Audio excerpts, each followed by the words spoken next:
ভাইরা ধ্যান দিয়ে শুনুন, হাদিসগুলো অনেক কষ্ট করে আমি মনে করে নিয়ে এসেছি। আল্লাহ তাবারক ওয়া তাআলা ইব্রাহিমকে হুকুম দিলেন, ইব্রাহিম তুমি কাবার ঘর তৈরি করো। কাবার ঘর ইব্রাহিম আলাইহিস সালাম তৈরি করতে আরম্ভ করলেন।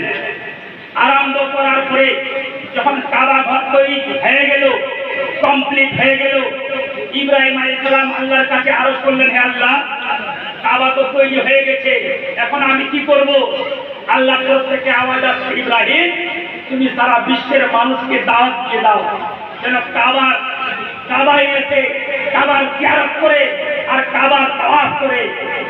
মিল্লাতে ইসলামিয়া মুআদ্দাসানে ইকরাম, ইব্রাহিম আলাইহিস সালাম আপনার মক্কায় দাওয়াত দিয়েছিলেন।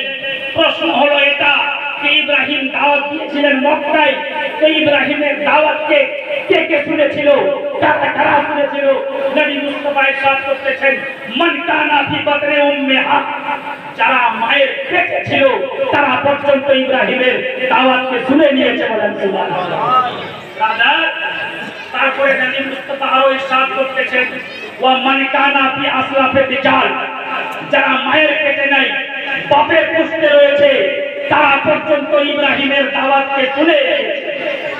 নবী মুস্তাফা আরো বলতেছেন, ওয়া মান কানা ফি আসলাফে রিজাল ওয়া মান কানা ফি আলামিল আরওয়া, যারা মায়ের পেটে নাই বাপের পুষ্টে নাই আত্মা জগতে রয়েছে তারা পর্যন্ত ইব্রাহিমের দাওয়াতকে শুনে।